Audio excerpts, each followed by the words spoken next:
नमस्कार दोस्तों, देविका क्लासेस में आप सभी का स्वागत है। उम्मीद करता हूं कि आप अच्छे होंगे, पहले से और अच्छे होंगे। जी हाँ, आज आपको कुछ यहाँ पर प्रस्तावना जैसा दिखाई दे रहा है, जिसे इंग्लिश में प्रीएम्बल कहते हैं और जिसे संविधान में उद्देशिका कहते हैं। आज इस पर विस्तृत चर्चा होगी कि यानी कि जितने डिटेल से इसमें से क्वेश्चंस बन सकते हैं वो मैं आपके सामने कराऊँगा। ठीक है साहब, तो सीधे मुद्दे पर आते हैं। क्योंकि मुझे पता है कि छात्रों के पास में समय नहीं होता है और मैं नहीं कहूँगा कि आप इसे शेयर कर दो, सब्सक्राइब कर दो। आपको खुद अच्छा लगेगा तो आप खुद सब्सक्राइब कर देंगे, इसमें कहने की क्या बात है। ठीक है, अब आगे चलते हैं।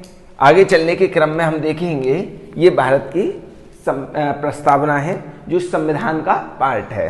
प्लेलिस्ट बनी हुई है, उधर जाकर के आप देख सकते हैं। यानी जो प्रस्तावना है इसे हम व्यवहार में प्रस्तावना कहते हैं, लेकिन संविधान में इसका कहीं यानी इस शब्द का कहीं उल्लेख नहीं है। शब्द का उल्लेख है तो उद्देशिका का। क्या? उद्देशिका। पहला ही क्वेश्चन ये आ सकता है कि बताइए निम्न में से संविधान में किस शब्द का उल्लेख है, तो आपको उद्देशिका टिक करना है। लेट्स क्लियर, इतनी बात आपकी समझ में आ गई?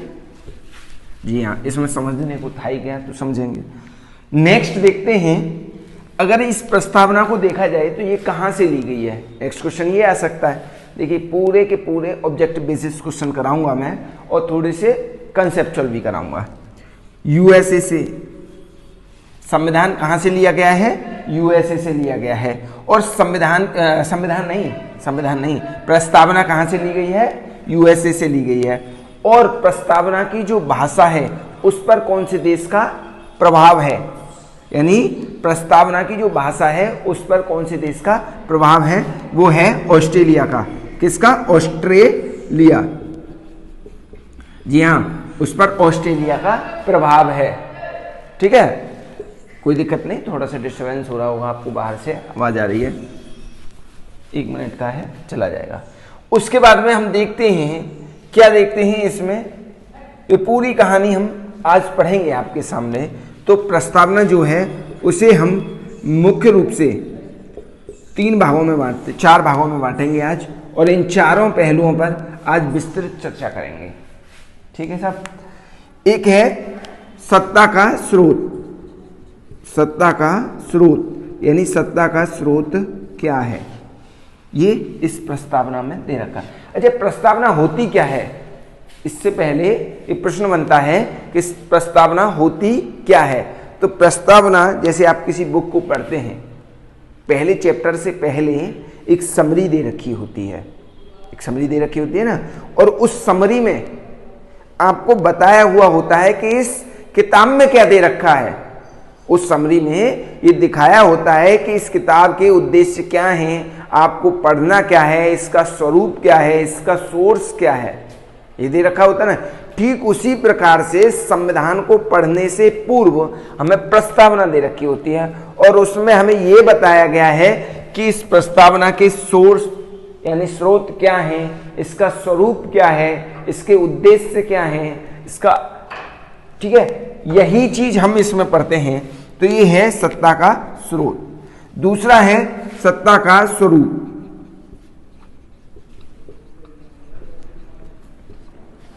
तीसरा है सत्ता के उद्देश्य।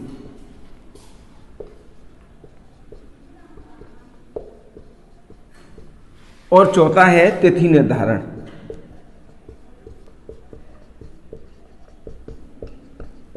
सभी क्वेश्चनों के पहलुओं पर चर्चा करेंगे आज। सत्ता का जो स्रोत है, सत्ता का स्रोत। अब देखिए, यहां से आप शुरू करिए इसे। हम भारत के लोग भारत को, किसको? भारत को डैश डैश डैश डैश अंगीकृत, अधिनियमित और आत्मार्पित करते हैं। हम भारत के लोग यानी भारत में जितने भी लोग रह रहे हैं, यानी जो भारत के नागरिक हैं, हम भारत के लोग भारत को अंगीकृत, अधिनियमित और आत्मार्पित करते हैं। तो इसने इसका कहने का अर्थ क्या है, इसका सोर्स क्या होगा, सत्ता का जो सोर्स होगा वो क्या होगा, जनता होगी। क्या होगा, जनता होगी। यानी कि इस पूरे संविधान में जो पूरे प्रस्तावना में जो दे रखा है, और इस पूरे प्रस्तावना में नहीं बल्कि पूरे संविधान का सोर्स क्या है, जनता है। क्योंकि संविधान को किसने बनाया, संविधान सभा ने, और संविधान सभा का निर्धारण किस प्रकार से हुआ, चुनाव के आधार पर, चुनाव के आधार पर हुआ था ना। और वो चुनाव सार्वभौमिक नहीं था, सार्वभौमिक मताधिकार के आधार पर नहीं हुआ था, वो टैक्स, शिक्षा आदि के आधार पर हुआ था। ये पुरानी बातें हैं, मैंने बता दी। सत्ता का स्रोत क्या है, जनता। अब सत्ता का स्वरूप क्या है, सत्ता का जो स्वरूप है वो क्या है, संपूर्ण प्रभुत्व संपन्न। सत्ता का स्वरूप कैसा है, चूंकि हमारे यहां संपूर्ण प्रभुत्व संपन्न है, समाजवादी है, पंथ निरपेक्ष है, लोकतंत्रात्मक है। यानी कि पूरे संविधान का वर्णन इन लाइनों में कर दिया है उसने। संविधान निर्माताओं ने पूरे संविधान को उकेर करके रख दिया है, किसमें, इन 5 लाइनों में, 5-6 लाइनों में। संपूर्ण प्रभुत्व संपन्न, समाजवादी, पंथ निरपेक्ष, लोकतंत्रात्मक और गणराज्य, ये क्या है, सत्ता का स्वरूप है। कौन कौन से, संपूर्ण प्रभुत्व संपन्न, समाजवादी, पंथ निरपेक्ष, लोकतंत्रात्मक, गणराज्य। ठीक है, ये 5 शब्द हैं, ये सत्ता का स्वरूप बता रहे हैं हमें। क्या बता रहे हैं, सत्ता का स्वरूप। अब इसके उद्देश्य क्या हैं, संविधान के जरिए से ये बताना चाह रही है कौन, प्रस्तावना, कि भारत के उद्देश्य क्या हैं, यानी सत्ता के, यानी सत्ता में जो आएगा उसके उद्देश्य क्या हैं। उसके उद्देश्य क्या है, न्याय दिलाना लोगों को, और उसका उद्देश्य क्या है, स्वतंत्रता, और उसका उद्देश्य क्या है, समानता, और उसका उद्देश्य क्या है, व्यक्ति की गरिमा।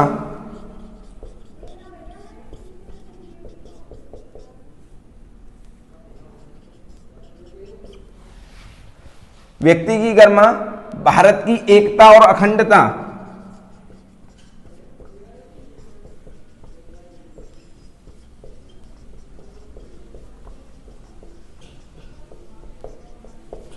ये उसके उद्देश्य हैं। दिखाई दे रहे हैं ना। और तिथि निर्धारण, जैसा कि आपको यहां डेट दिखाई दे रही होगी, 26 नवंबर 1949। तो 26 नवंबर 1949 को हमारे देश का संविधान जो था वो बन करके तैयार हो गया। यानी 26 नवंबर 1949 को संविधान निर्माताओं ने संविधान सभा को संविधान बना करके सौंप दिया था। इन्हीं चीजों पर आज चर्चा करेंगे, विस्तृत चर्चा करेंगे खूब अच्छे तरीके से। यानी सत्ता का स्रोत तो हमें पता पड़ गया। अब एक एक करके इन शब्दों का अर्थ निकालेंगे हम, कि संपूर्ण प्रभुत्व संपन्न का क्या अर्थ है, समाजवादी का क्या अर्थ है, पंथ निरपेक्ष का क्या अर्थ है, लोकतंत्र का क्या अर्थ है, और गणराज्य का क्या अर्थ। यानी पूरी चर्चा करेंगे अभी आपके सामने, इसे नोट कर लेना। चूंकि मुझे पता है कि मैं बार बार आपको सब्सक्राइब करने की कहूंगा, शेयर करने की कहूंगा। अब आप बच्चे तो हैं नहीं, आपको भी पूरा नॉलेज है कि कब सब्सक्राइब करेंगे आप लोग। मुझे भी पता है कि कब करेंगे, कहने के तो करेंगे नहीं, कंटेंट अच्छा होगा तो खुद ब खुद करेंगे। इसके बाद में देखते हैं कि संपूर्ण प्रभुत्व संपन्न क्या है। अगर इस संपूर्ण प्रभुत्व संपन्न की अगर मैं किताबी लैंग्वेज बोलूं, किताबी परिभाषा बोलूं इसकी, तो यह है कि कोई भी देश जो अपने बाह्य मामले में और आंतरिक मामले में स्वतंत्र निर्णय ले सके। यानी एक बार दोबारा से रिपीट करता हूं, और इस जो परिभाषा है इस पे थोड़ा सा गौर करिएगा। कोई भी देश अपने आंतरिक एवं बाह्य मामले में स्वतंत्र निर्णय लेने में सक्षम हो। कहने का अर्थ क्या है? कहने का अर्थ यह है कि भारत भी ये संविधान की प्रस्तावना में दिखा दिया गया है कि ये भारत भी अपने आंतरिक एवं बाह्य मामलों में निर्णय लेने के लिए क्या है? सक्षम है। इसमें कोई भी और शक्ति जो है, बाहरी शक्ति, भारत के ऊपर कोई भी निर्णय लेने के लिए दबाव नहीं बना सकती। इसका अर्थ ये है, कोई भी बाहरी शक्ति भारत पर निर्णय लेने के लिए दबाव नहीं बना सकती। इसका अर्थ यही है, संपूर्ण प्रभुत्व संपन्न है, वो अपने आप में पूरा सक्षम है कि मैं कोई भी निर्णय ले सकता हूं। ठीक है, इसके बाद में नेक्स्ट शब्द आता है, संपूर्ण प्रभुत्व संपन्न समझ में आ गया आप लोगों के? समाजवादी। क्या? समाजवादी। समाजवादी का क्या अर्थ है कि संपत्ति का समाजीकरण करना, यानी संपत्ति का सभी लोगों में बंटवारा करना। संपत्ति का समाजीकरण करना, संपत्ति का सभी लोगों में बंटवारा करना। जो गिरे हुए हैं, दबे हुए हैं वर्षों से, उनका उत्थान करना, यही तो समाजवादी है। ये मुलायम सिंह यादव वाली समाजवादी नहीं है, ये प्रस्तावना वाली समाजवादी है। चलिए छोड़िए, वो तो थोड़ा सा व्यंग में कह दिया। तो कहने का अर्थ है, अब बहुत सारे समाजवादी नाराज ना हो जाए मुझसे, तो ये समाजवादी जो है वो वंचित वर्गों का, जो शोषणहीन है, उनको शोषण विहीन करना, यही समाजवादी है। जो गिरे हैं, वर्षों से दबे हुए हैं, कुचले हुए हैं, उनको उत्थान करना, ये समाजवादी है। संपत्ति का समाजीकरण करना, ये समाजवादी है। संपत्ति का बंटवारा करना, ये समाजवादी है। दो प्रकार की विचारधाराएं, एक पूंजीवादी और एक समाजवादी। एक प्रकार की व्यवस्था में, यानी पूंजीवादी में क्या करते हैं कि संपत्ति कुछ लोगों के पास होती है। पूंजीवादी में जिस विचारधारा पर यूएसए चलता है वो पूंजीवादी विचारधारा है। हमारे यहां, और पूंजीवादी के बाद में समाजवादी विचारधारा, जो संपत्ति है वो सभी लोगों में बंटनी चाहिए। It's clear. अब समाजवाद भी दो प्रकार का होता है। समाजवाद भी थोड़ा सा पढ़ लीजिए, डिटेल में जा रहा हूं, बोर मत होना, मजा आएगा आपको। समाजवाद भी दो प्रकार का होता है। समाजवादी को हटा देना, समाजवाद कौन कौन सा? एक लोकतंत्र के जरिए समाजवाद आता है,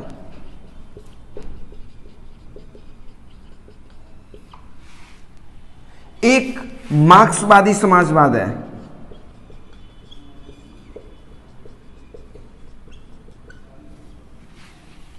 लोकतंत्र समाजवाद में जो समाजीकरण किया जाएगा वो चुनाव के आधार पर किया जाएगा। किसके आधार पर? चुनाव के आधार पर सत्ता, जैसे हमारे यहाँ है। हमारे यहाँ क्या है? लोकतंत्र समाजवाद है। इसमें मार्क्सवादी समाजवाद में क्या है? मार्क्सवादी समाजवाद में संघर्ष करेंगे ये लोग, खून कत्लेआम करेंगे, तब जाकर के संपत्ति का समाजीकरण करेंगे। मोटा मोटी समझ लेते हैं इसे कि मार्क्सवादी समाजवाद में क्या करते हैं? लोग संघर्ष करते हैं, लोग रक्तपात मचाते हैं।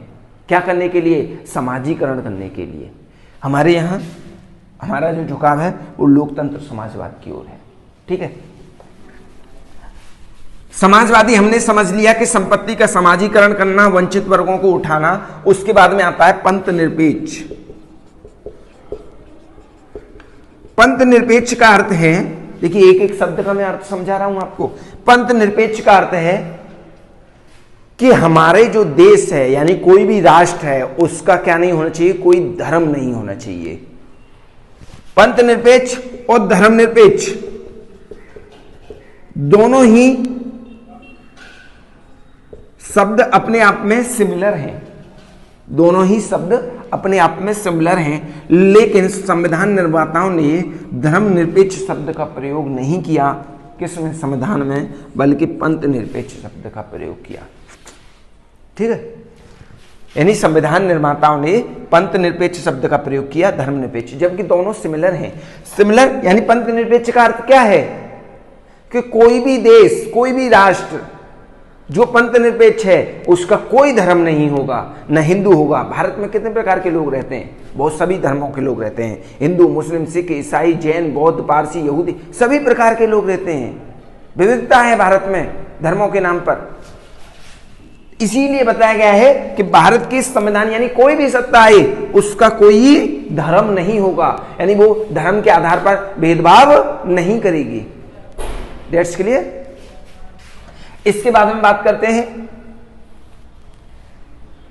अब क्वेश्चन ये उठता है, कभी आपको मेंस देने का मौका मिलेगा तो क्वेश्चन यहां से ये बना देगा कि बताइए संविधान में धर्मनिरपेक्ष की जगह पंथ निरपेक्ष शब्द का यूज क्यों हुआ है?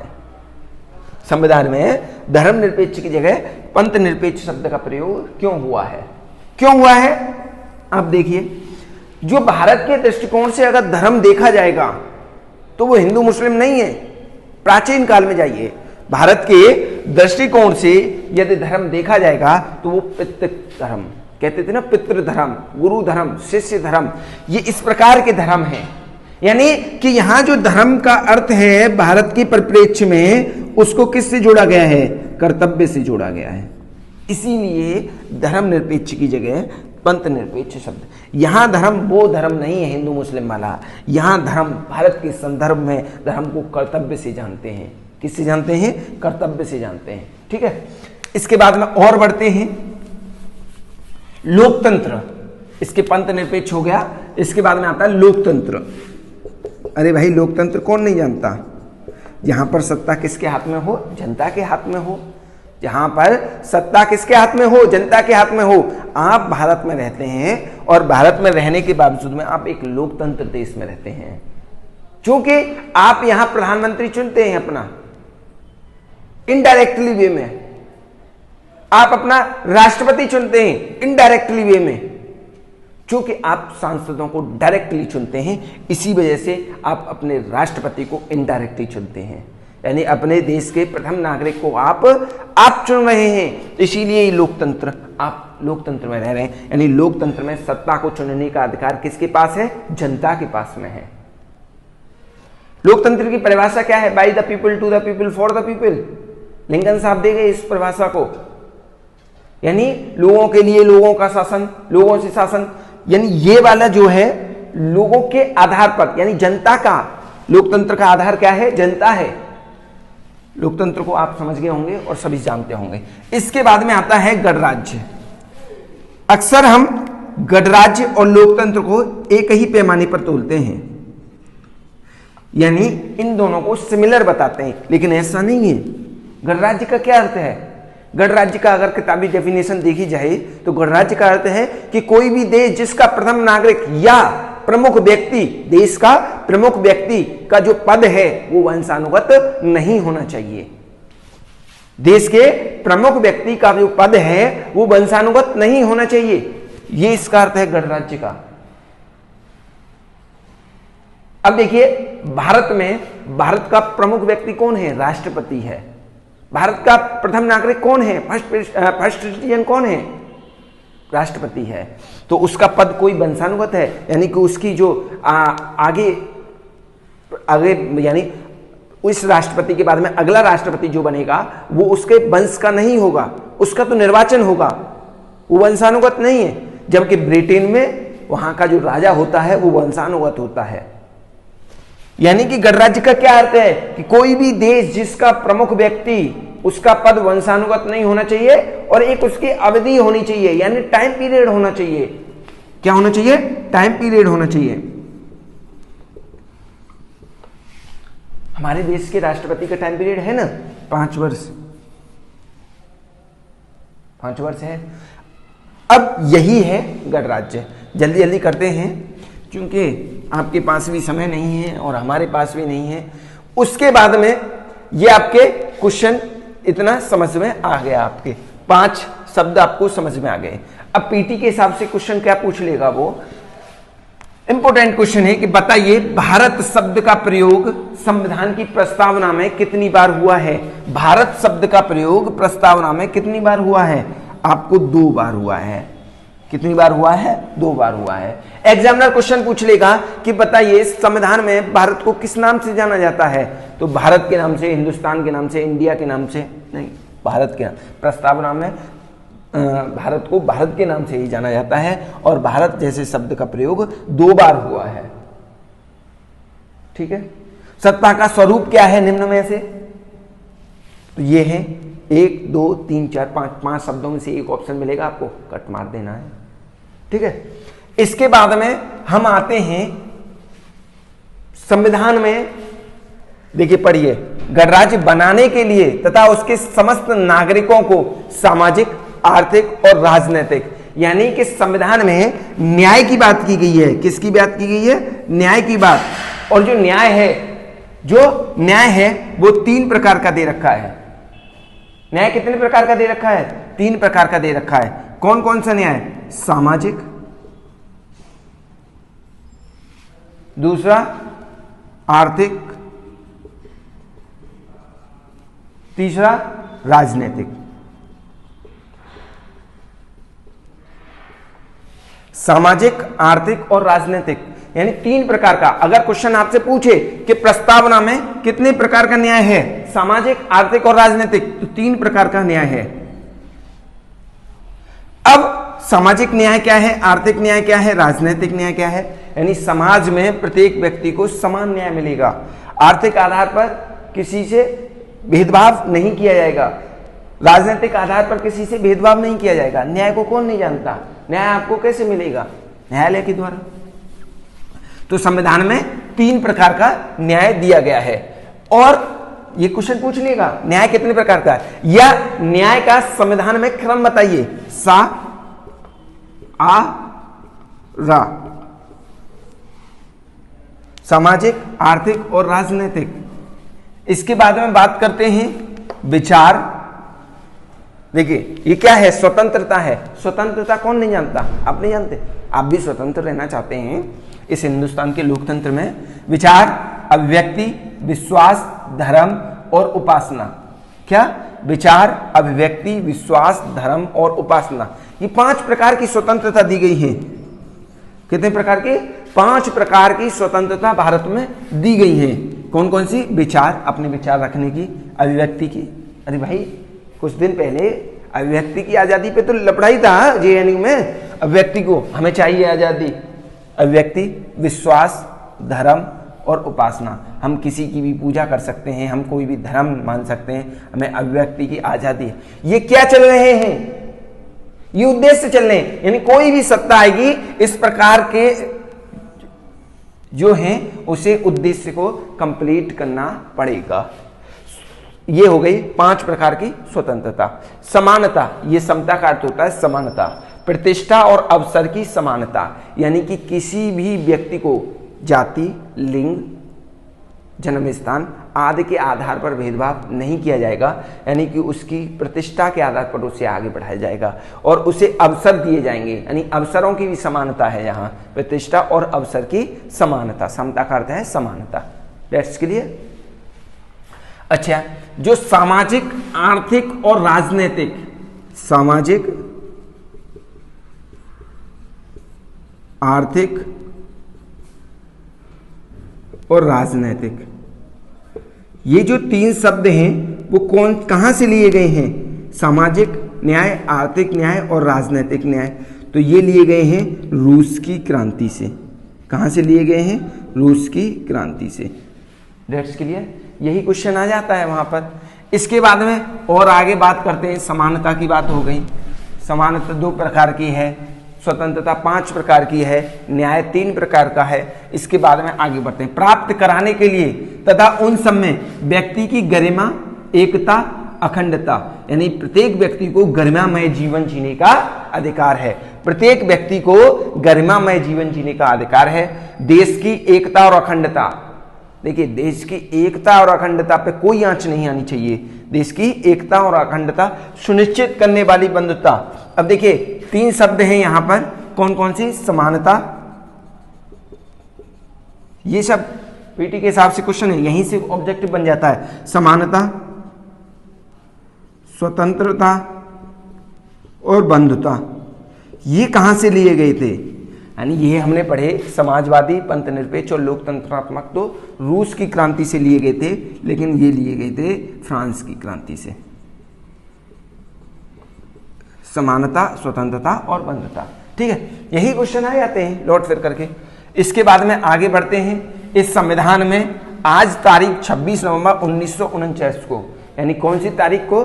26 नवंबर 1949 को। ये तो थे आपके कैसे क्वेश्चन जो इस प्रस्तावना के शब्दों के अर्थों से थे। इसके बाद में क्वेश्चन क्या आता है कि बताइए कौन से संविधान संशोधन के द्वारा 3 शब्द जोड़े गए थे? कौन से संविधान संशोधन के द्वारा, संशोधन क्या होता है? यानी कि उन संविधान निर्माताओं को ये पता था कि इस संविधान में आगे जैसे जैसे चीजें डेवलप होंगी वैसे वैसे इसमें संशोधन करने की आवश्यकता पड़ेगी। तो संविधान संशोधन होता है, उसमें संशोधन में 3 शब्द जोड़े गए। कौन कौन से? समाजवादी।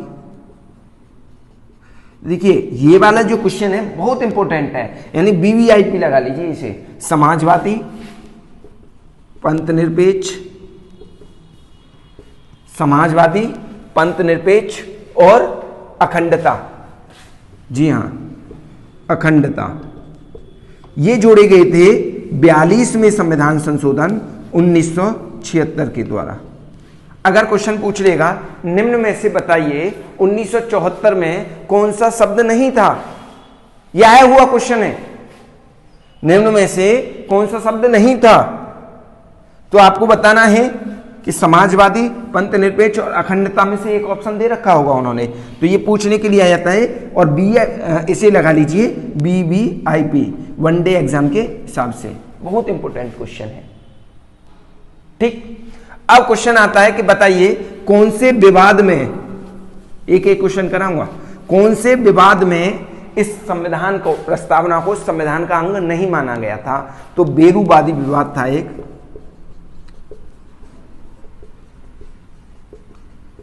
1960।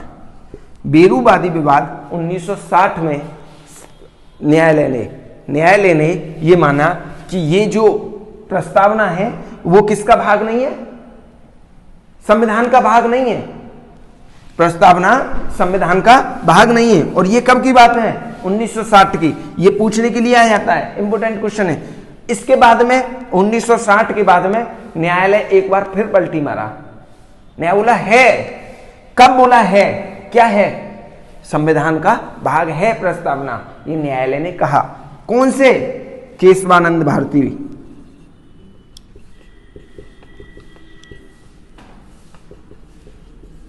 केशवानंद भारती विवाद में कहा, किसने? 1973 में न्यायालय ने कहा कि ये संविधान का भाग है।